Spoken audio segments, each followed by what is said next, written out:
안녕하세요. 오늘 저희가 좀 깊이 파고들어 볼 자료는요. 영화 편집의 기본 문법, 그리고 또 그 변형에 대한 강의 노트입니다. 영화라는 언어를 만드는 아주 핵심적인 부분이죠, 편집. 특히 오늘 이 내용이 뭐랄까, 인하대학교 연극영화과 학생 여러분들, 혹시 편집 작업하시거나 공부하실 때, 좀 실질적인 도움이 되었으면 하는 그런 응원의 마음을 담아서 시작해 볼게요. 네, 오늘 목표는 명확합니다. 일단 그 편집의 기본 규칙, 연속성 편집이라고 하죠.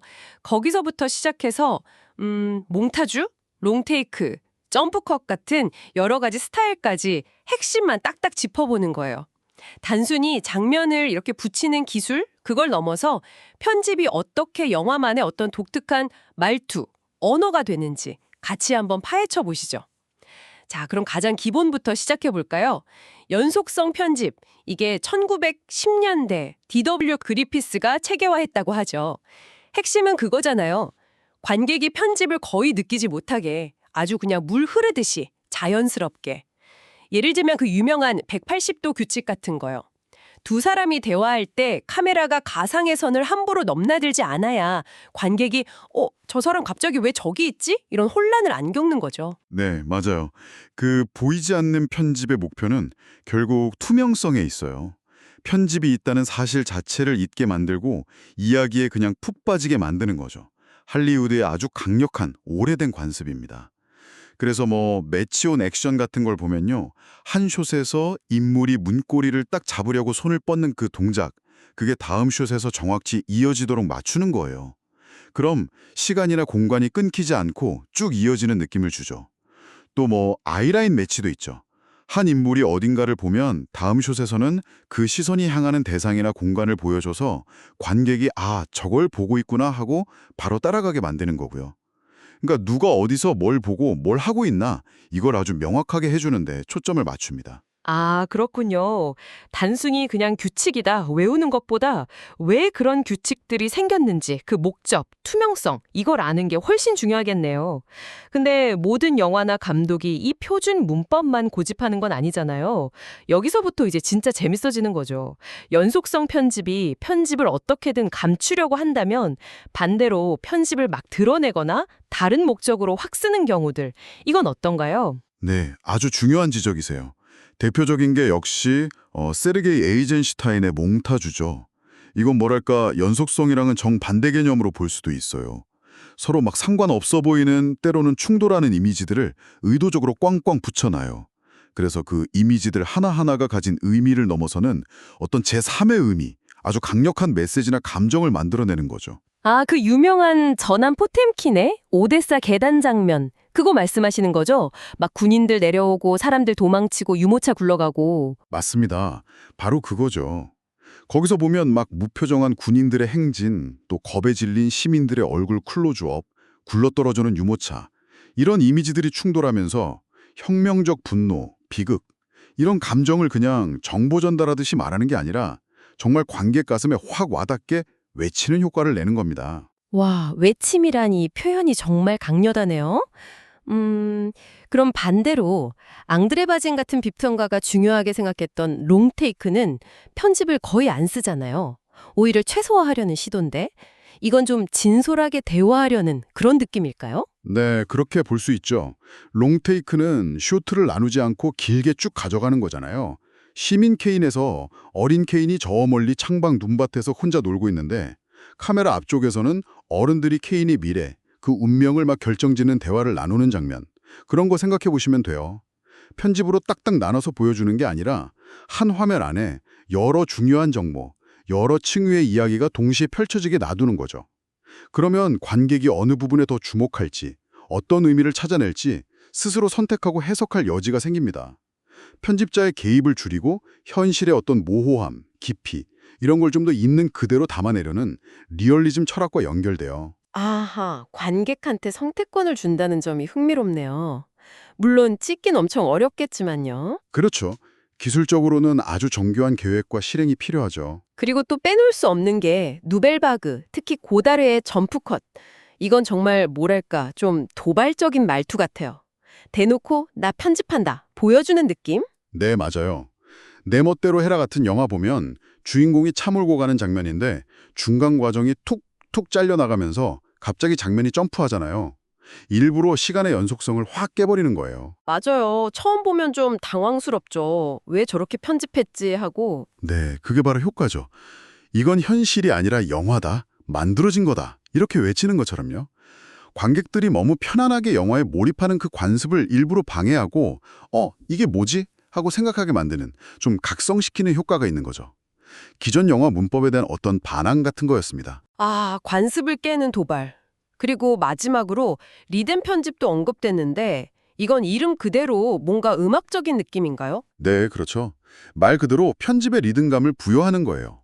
쇼트의 길이를 조절하거나 비슷한 종류의 쇼트를 일정한 패턴으로 반복한다거나 하면서 시각적인 리듬을 만들어내는 거죠. 예를 들어 매드맥스, 분노의 도로 같은 액션 영화의 추격 장면을 생각해 보시면 굉장히 짧은 쇼트들이 빠르게 탁탁탁 이어지면서 긴장감이랑 속도감을 엄청나게 끌어올리잖아요. 그런 식으로 편집의 속도나 패턴을 조절해서 관객의 감정, 흥분이나 긴장 같은 걸 고조시키는 방식입니다. 와, 이렇게 쭉 들어보니까 편집 스타일마다 정말 목소리 톤이 다 다르네요. 이 자료에서 편집을 언어에 비유한 게 이제 확 와닿아요. 쇼트는 단어, 시퀀스는 문장, 그리고 편집 규칙은 문법이라면 방금 얘기한 몽타주나 롱테이크 같은 스타일은 진짜 문체나 어조라고 볼 수 있겠네요. 네, 아주 적절한 비유라고 생각해요. 그렇게 보면 연속성 편집은 가장 표준적이고 정중한 표준어 구사 방식이라고 할 수 있겠죠. 명확하고 이해하기 쉽게 전달하는 거요. 반면에 몽타주는 굉장히 감정을 격하게 터뜨리는 외침이나 선동적인 연설 같고, 롱테이크는 좀 차분하게 현실을 깊이 들여다보자고 말 거는 담화 같은 느낌이죠. 점프컷은 완전 도발적인 반말이나 속어 같은 느낌이고요. 툭툭 던지는 듯한. 그렇죠. 그리고 리듬 편집은 감정을 고조시키거나 이완시키는, 마치 운율이 있는 시나 음악의 리듬처럼 느껴질 수 있겠네요. 결국 편집자는 단순 기술자가 아니라 이 장면, 이 이야기를 어떤 어조와 문체로 관객에게 전달할지 선택하는 아주 중요한 화자인 셈입니다. 아, 진짜 그러네요. 예를 들어서 연인이 아주 슬프게 이별하는 장면을 편집한다고 한번 생각해 볼게요. 만약에 연속성 편집을 쓴다면 관객들은 그냥 두 사람의 감정선에 자연스럽게 쭉 따라가면서 몰입하겠죠. 네, 그렇죠. 감정이입을 유도하는 가장 기본적인 방식이 될 겁니다. 근데 만약에 몽타주를 쓴다면 어쩌면 막 행복했던 과거 회상 장면들이랑 지금 이별하는 장면을 막 교차 편집해서 그 상실감을 훨씬 더 극대화시킬 수도 있겠네요. 그렇죠. 대비를 통해서 슬픔을 더 강조하는 거죠. 롱테이크로 씻는다면요? 어휴, 그 이별하는 순간에 그 무거운 공기, 그 어색함, 침묵 같은 게 정말 현실처럼 느껴질 것 같아요. 편집 없이 길게 보여주니까. 맞아요. 현장감과 리얼리티가 강조되겠죠. 점프컷을 쓴다면? 와, 이건 되게 불안하고 혼란스러운 그 심리 상태를 표현할 수도 있겠어요. 마음이 막 갈피를 못 잡는 것처럼요. 네, 충분히 가능합니다. 불안정함을 시각적으로 보여주는 거죠. 이야, 진짜 같은 내용인데도 어떻게 편집하느냐, 즉 어떻게 말하느냐에 따라서 느낌이 완전 달라지네요. 바로 그겁니다. 핵심은 그거예요. 그래서 편집을 고민할 때 어떤 스타일 써야 되지? 이걸 먼저 묻는 게 아니라 내가 이 장면을 통해서 관객한테 어떤 톤으로 말하고 싶지? 뭘 느끼게 하고 싶지? 이 근본적인 질문을 먼저 던져야 한다는 겁니다. 그 답을 찾고 나면 거기에 가장 효과적인 편집의 언어, 즉 스타일을 선택하는 거죠. 정보를 명확하게 전달해야 한다면 연속성 편집이 좋을 거고, 강렬한 충격이나 메시지를 주고 싶다면 몽타주가 효과적이겠죠. 또 현장의 리얼리티나 깊이 있는 시선이 중요하다면 롱테이크, 기존의 틀을 깨고 뭔가 불안정함을 보여주고 싶다면 점프컷, 그리고 막 역동적인 에너지나 감정을 끌어올리고 싶다면 리듬 편집, 이런 식으로 목적에 맞게 선택하는 겁니다. 자, 오늘 저희는 영화 편집이 그냥 단순히 장면을 이어붙이는 기술적인 작업을 넘어서 감독과 편집자가 관객에게 특정한 방식으로 말을 거는 언어이자 소통 방식이라는 점을 좀 깊이 있게 확인해 봤습니다. 아주 기본적인 문법이라고 할 수 있는 연속성 편집부터 시작해서 점하고 다른 목소리와 효과를 가진 몽타주, 롱테이크, 점프컷, 리듬 편집까지 정말 다양한 표현 방식이 있다는 걸 알게 됐네요. 네, 여기서 중요한 건 어떤 스타일이 다른 스타일보다 뭐 무조건 우월하다, 더 좋다 이런 건 아니라는 점이에요. 결국은 내가 전달하고자 하는 이야기, 또 그 장면에 담긴 감정에 가장 잘 맞는 목소리를 찾아내서 신중하게 선택하고 구사하는 것. 그 편집자의 의도와 능력이 중요한 거죠. 그럼 마지막으로요. 이걸 듣고 계신 당신에게 이런 질문을 한번 던져보고 싶네요. 앞으로 영화를 보실 때 그냥 스토리가 어떻게 흘러가나 따라가는 것에서 딱 한 걸음만 더 나아가 보세요.